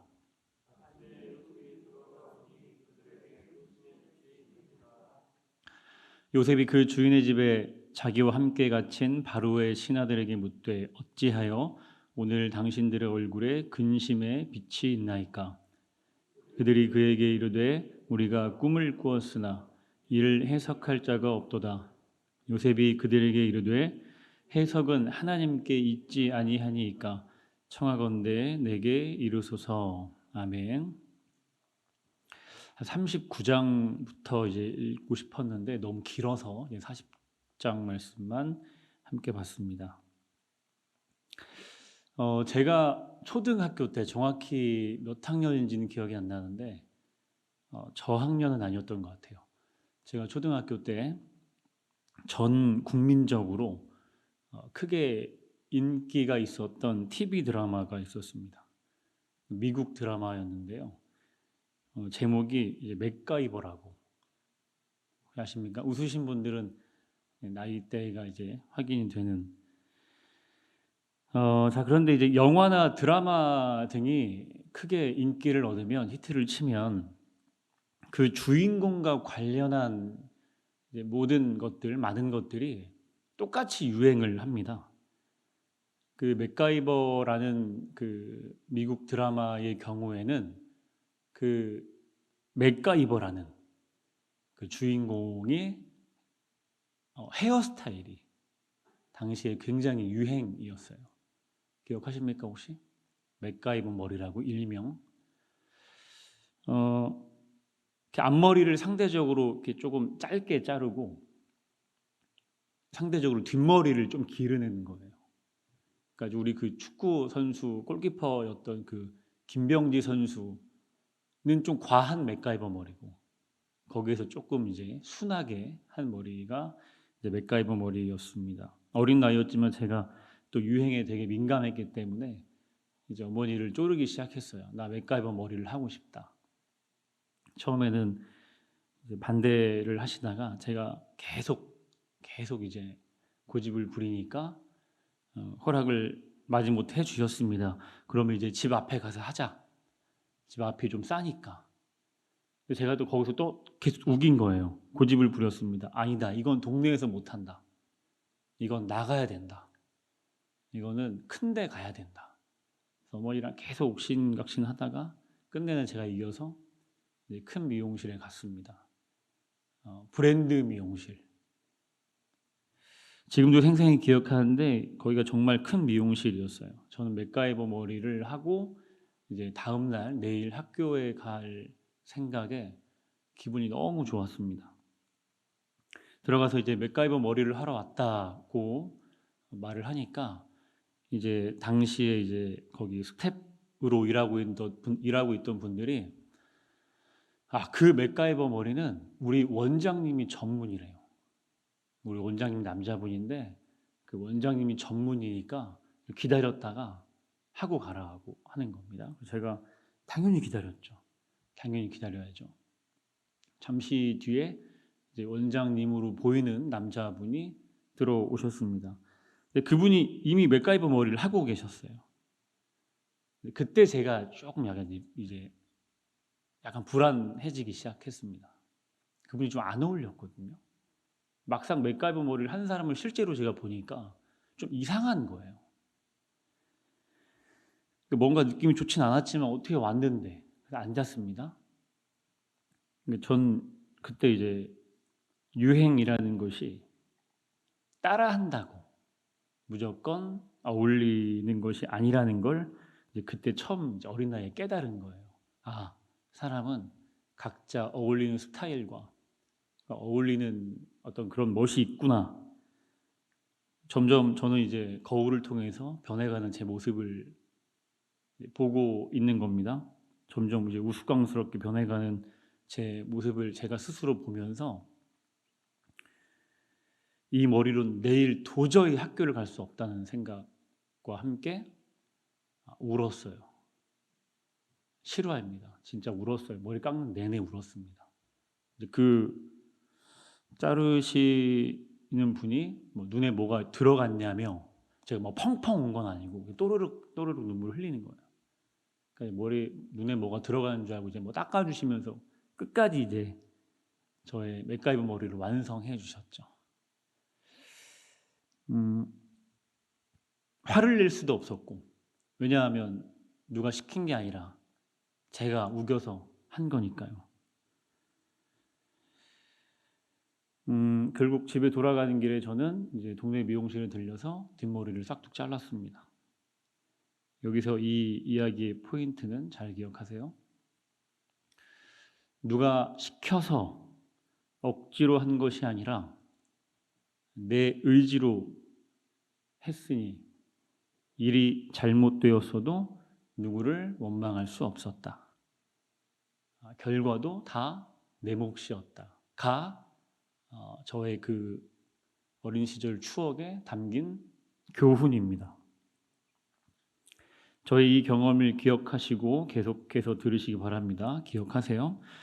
오늘 본문에는 요셉의 옥중 생활 중일부의 내용이 기록되어 있습니다. 요셉이 왜 지금 여기까지 왔는지 다들 아시리라고 생각합니다. 요셉은 아버지의 무한한 사랑을 받던 막둥이에서 형들의 손에 팔려 노예가 됐고, 그 노예생을 하던 중에 물론 억울한 일을 당했지만 죄인이 됐습니다. 가장 높은 곳에서 가장 낮은 곳으로 떨어지는 이 시간이 정말 짧았고 또 억울함의 연속이었어요. 우리 인생 역전이라는 말 하지 않습니까? 보통은 긍정적으로 쓰죠. 인생 역전이라는 말을. 그런데 오늘 요셉에겐 부정적으로 쓰일 수밖에 없어요. 요셉은 인생 역전을 당했습니다. 오늘날로 보면 요셉의 죄명이 뭡니까? 요셉의 죄가 무슨 죄예요? 강간미수입니다. 강간미수. 악질 중에 악질이죠. 실제 감옥에서도 성범죄자는 그들 중에서도 사람 취급을 받지 못한다고 합니다. 만약 보디발의 아내가 조금 더 심하게 거짓말을 했으면 강간미수 플러스 폭행치사 플러스 살인미수까지 더해질 수 있었겠죠. 사람이 안 풀려도 이렇게 안 풀릴 수 있습니까? 이거 정말 최악의 상황인 거죠. 자, 그런데 여기까지 우리가 요셉의 삶을 복기해 봤으면 좋겠습니다. 왜 요셉이 어쩌다가 이 지경까지 됐을까? 야곱이 눈치 없이 형들보다 드러내놓고 아예 대놓고 요셉을 더 사랑한 까닭입니까? 아니면 못난 형들의 시기 때문입니까? 보디발의 아내 때문입니까? 어떤 분들은 요셉이 너무 잘생겨서 그랬다고 도 하더라고요. 그건 나중에 우리가 확인해 보면 될 것 같고, 다 일정 부분 맞죠? 아버지가 형들 앞에서 너무 대놓고 편애했잖아요. 그리고 형들이 또 아무리 그래도 동생을 팔아넘기는 게 어디 있습니까? 형들 책임도 있어요. 보디발의 아내 당연히 책임 있죠. 일정 부분 다 맞아요. 그런데 가장 근본적인 원인, 이 사건, 이 문제의 빌미가 뭡니까? 꿈 아닙니까? 꿈? 꿈 때문이잖아요. 요셉이 꾼 꿈 때문에. 정확히 말하면 요셉은 한 번도 원한 적이 없었어요. 소망한 적이 없습니다. 언젠간 내가 커서 아버지는 물론이고 내 형들이 나한테 절을 하는 그런 어떤 미래를 꿈꾼 적이 없어요. 하나님이 일방적으로 주신 그 꿈 때문에 지금 요셉의 인생은 꼬일 대로 꼬였습니다. 지금 이 처지가 된 거예요. 하나님이 일방적으로 주신 꿈 때문에. 처음 저의 이야기에서 제가 기억해 달라고 한 그 포인트 기억하십니까? 만약 제가 맥가이버 머리를 하지 않겠다고, 나는 안 하겠다고, 그런데 반대로 저희 어머니가 너 그거 안 하면 밥 안 준다? 너 그거 안 하면 때린다? 이러면서 저를 막 등 떠밀어서 했는데 막상 결과가 안 좋으면 저는 어머니를 원망하면 돼요. 그렇게 막 감정을 쏟아내면 됩니다. 그럼 제가 그렇게 못했던 이유는 제가 원해서 한 일이니까, 누가 시킨 게 아니라. 그런데 요셉은 다르죠. 본인은 원한 적이 없어요. 한 번도. 하나님이 일방적으로 주신 그 꿈 때문에 지금 인생이 꼬인 겁니다. 노예가 됐고 범죄자가 됐고 그렇게 언제 죽을지 모르는 그런 처지가 된 거예요. 그래서 제가 요셉이 인생 역전을 당했다고 표현한 겁니다. 창세기에는요, 형통이라는 단어가 총 5번 나와요. 창세기에만 형통이라는 단어가 총 5번 나오는데 그 중에 3번이 요셉한테 사용됩니다. 3번이. 그런데 언제 사용되느냐? 요셉이 아버지의 사랑을 듬뿍 받고 있을 때, 아니면 바로의 꿈을 해석해주고 진짜 애굽의 총리가 되면서 인생 역전이 됐을 때? 아닙니다. 요셉이 형들의 손에 팔려서 보디발의 노예가 됐을 때, 또 억울하게 강간 미수범이 돼서 감옥에 갇혔을 때, 그때 요셉한테 형통이라는 말이 쓰여져요. 이게 논리적으로 안 맞잖아요. 전혀 어울리는 구성이 아니죠. 종으로 있을 때, 노예로 있을 때 형통이란 단어가 어울리려면 요셉이 종의 신분을 벗고 다시 가족의 품으로 돌아갔어야 합니다. 그래야 어울려요. 또 감옥에 있을 때 형통이란 단어가 어울리려면 보디발의 아내가 갑자기 양심 고백을 해서 요셉이 억울함이 풀려야 합니다. 그때 형통이란 단어가 어울려요. 그런데 성경은 그렇지 않은 요셉, 누가 봐도 꼬일 대로 꼬인 상황에 있던 요셉에게 형통이란 단어를 사용하고 있습니다. 형통이 뭔가요? 우리말로 좀 쉽게 바꿔 부르면 성공입니다. 성공. 우리 모두가 알고 있는 일반적인 성공이라는 개념은, 굳이 예를 들자면 학생들의 경우엔 원하는 좋은 대학에 가고 좋은 회사에 취직하고 좋은 짝을 만나는 것 등을 말합니다. 그게 성공이고 그게 형통이에요. 또는 가족 모두가 건강하며 경제적으로도 여유가 있는 삶을 우리는 성공이라고 말합니다. 일반적으로. 그럼 이 반대의 경우는요? 원하는 대학에 가지 못하고 좋은 회사에 취직하지 못했어요. 건강을 잃거나 사업이 어렵기까지 합니다. 그때 우리는 그 인생, 그 사람한테 성공이라는 어울리지 않는 말 대신 실패라는 말을 쓰죠. 입시 실패, 취직 실패, 관계 실패, 자녀교육 실패, 인생 실패 등. 그렇다면 이러한 일반적인 성공과 실패의 기준에서 봤을 때 오늘 본문까지의 요셉은 성공한 사람입니까? 실패한 사람입니까?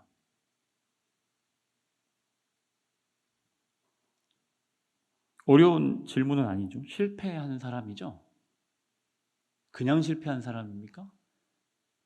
대실패한 사람이죠.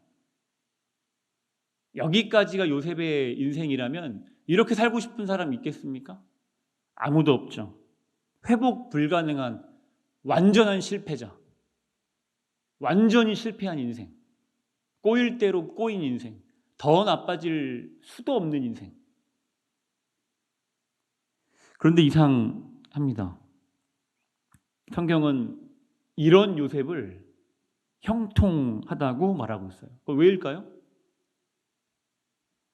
별로 어렵지 않습니다. 사실 이상한 것도 아니고, 오늘 이 시간 우리가 공유하고 있는 형통, 즉 우리 모두가 생각하는 성공의 기준과 하나님이 보시는 성공의 기준이 다를 뿐이에요. 어떻게 다릅니까? 창세기 39장 2절, 39장 23절에 보면 하나님은 어떤 때, 어떤 사람한테 형통하다 하시는지를 알 수 있습니다. 제가 읽어드리겠습니다. 39장 2절입니다. 여호와께서 요셉과 함께 하심으로 그가 형통한 자가 되어. 이때 요셉이 노예로 팔려왔을 때입니다. 다음은 23절. 간수장은 그의 손에 맡긴 것을 무엇이든지 살펴보지 아니하였으니 이는 여호와께서 요셉과 함께 하심이라. 여호와께서 그를 범사에 형통하게 하셨더라. 이때는 요셉이 억울하게 감옥에 있을 때. 성경은 요셉이 노예로 팔렸던, 그렇지 않던, 요셉이 억울하게 감옥에 갇혔던, 자유의 몸이던, 그 사람이 처해진 환경이나 그 사람이 만난 사건으로 성공이냐 실패냐를 나누지 않습니다. 그죠? 하나님이 함께 하시는 사람인가? 하나님과 함께 하는 사람인가? 의 기준으로 성공과 실패를 구별하고 있어요. 종이었지만, 감옥에 갇힌 죄수였지만, 억울함의 연속이었지만, 그렇게 실패의 요소란 요소는 다 갖추고 있었지만 성경은 말합니다. 요셉은 형통한 사람이었다. 하나님이 함께하는 사람이었기 때문에. 사랑하는 성도 여러분, 이 분명한 기준을 가지고 질문해 보겠습니다. 저는 저에게 질문하고 각자 질문해 볼게요. 여러분은 지금 형통하십니까? 여러분의 가정은, 여러분의 자녀는, 또 여러분의 인생은 지금 하나님과 함께 하고 있는 형통함 중에 있으십니까? 하나님이 함께 하시는, 하나님과 함께 하는 성공한 인생을 지금 살고 계십니까?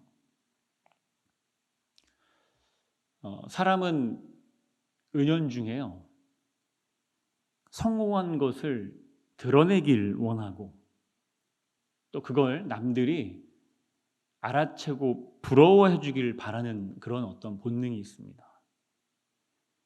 그렇다면 한번 우리가 생각해 보기 원합니다. 나는 지금 무엇을 자랑하고 있나? 어느 것에 자부심을 느끼며 어느 것에 만족해하면서 살고 있나? 남들이 나의 무엇을 알아보고 부러워해 줄 때 행복한가? 성공한 자녀, 넉넉한 환경, 부족함 없이 소유하고 있는 것들,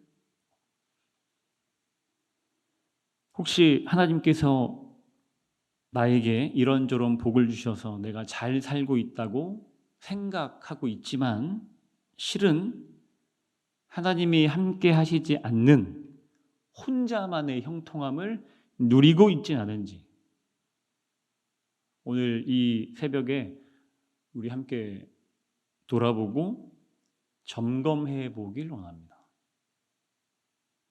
안전제일이라고 하잖아요. 신앙은요, 늘 돌아보고 점검하는 일의 연속입니다. 우리의 신앙은 유지가 목적이 아니라 날마다 나아가고 발전되는 게 목적이기 때문에 이 신앙을 자꾸 유지하려는 분이 계세요. 신앙은 유지하는 게 아닙니다. 그래서 매일 점검해야 합니다. 좀 전에 제가 사람이 가진 본성에 대해서 말씀드렸죠. 은연중에 성공한 것을 드러내기를 원하고 그걸 남들이 또 부러워해 주기를 원하는 본성. 여기에 더해서 하나 더, 반대로 실패한 것을 숨기고 감추는 본성도 우리에게 있어요. 저는 이 부분이 더 중요하다고 생각하는데요. 반대로 비록 세상의 기준으론 성공의 요소를 그다지 많이 갖추고 있지 못하더라도 하나님과 함께하고 있다는 그 신앙의 자부심으로 내가 지금 당당하게 살아가고 있는지가 훨씬 더 중요합니다. 시편과 잠언 등에 기록된 말씀처럼 악인의 형통함에 부러워하거나 분노해야 하지 않고 오직 하나님의 그 성공 기준에 맞춰서 살아가고 있는 바로 나 자신에 만족해하면서 스스로 자랑스러워하면서 그렇게 지금 내가 신앙생활하고 있는지, 그리고 정말 그거면 된다고 생각하는 신앙을 내가 지금 가지고 있는지, 이게 더 중요한 거죠. 사랑하는 성도 여러분, 전 우리 믿는 사람들이 이왕이면 세상의 기준으로도 남들이 봐도 인정할 만한 그 성공을 갖기를 원합니다. 그렇게 기도하고 있고요. 그러나 때때로 가만히 돌아봐서 어느 순간 내가 세상 기준에서의 성공만을 따라가고 있다면, 그렇게 인생을 계획하고 있고 그렇게 자녀들을 교육하고 있고 모든 생각과 내 모든 노력이 세상 기준에서의 성공을 이루기 위해서만 매몰되어 있다면 지금 다시 내 삶을 하나님의 성공 기준에 맞추는 일에 모든 노력을 쏟아 부어야 하는 줄로 믿습니다. 말씀을 준비하는 중에 문득 이런 생각이 들었습니다. 요셉은 알고 있었을까? 당시에 우리는 말씀을 통해 요셉이 형통한 사람이었구나를 지금 알 수 있지만 당시 요셉은 어떻게 생각했을까? 형들의 손에 노예로 팔려왔고 그 와중에 억울하게 감옥에 갇혔고 또 이후에 아시겠지만 그 술 맡은 관원장을 기다립니다. 만 2년 동안 그렇게 하염없이 기다리면서 도 본인은 알았을까? 본인이 형통한 사람이라는 것을.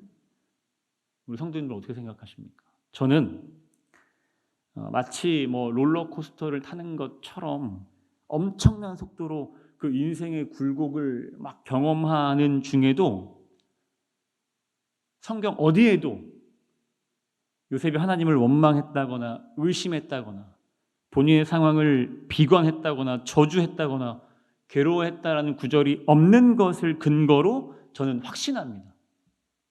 요셉은 분명히 알았어요. 본인이 하나님과 함께하는 대단히 성공한 사람이었다는 사실을. 그리고 아마도 매일매일 이런 생각을 하면서 버티고 또 승리하지 않았을까 생각합니다. 하나님이 주신 거룩한 꿈이라 할지라도 그 꿈을 완성해 나가는 과정에는 어려움이 있을 수 있다. 가슴에 새기시기 바랍니다. 하나님이 주신 거룩한 꿈이라 할지라도 그 꿈을 완성해 나가는 과정에는 어려움이 있을 수 있다. 말씀을 맺습니다. 사랑하는 성도님들, 하나님께서 여러분에게, 여러분의 가정과 여러분의 자녀들에게 어떤 꿈과 어떤 비전, 또 어떤 소망을 허락하셨습니까? 순탄하게 하나님이 예비하신 그 인생의 길을 걸을 수도 있지만 때로는 그 꿈과 소망과 그 비전 때문에 우린 엄청난 어려움을 만나기도 해요. 그때 요셉을 떠올리시기 바랍니다. 그때 원망과 의심과 불평과 좌절하기에 앞서 요셉을 떠올리셨으면 해요. 그리고 걱정하지 마십시오. 염려하지 마시고 불안해하지 마세요. 그러는 중에도 하나님이 함께 하시면, 여러분이 하나님과 함께하는 삶이라면 만나는 그 모든 어려움들은 결국 하나님께서 여러분에게 주신 꿈을 완성하는 데 필요한 도구와 재료가 될 뿐입니다. 마치 모든 어려움들을 겪으면서 그 과정을 통해 결국 애굽의 총리가 되었던 요셉처럼 지금 우리가 겪는 인생의 어려움이 하나님과 함께하는 그런 삶 가운데 만난 고난이라면 이 또한 하나님의 영광을 위한 일이라는 사실을 기억하시고 절대 결코 흔들림 없는 믿음을 가지시길 간절히 축복합니다.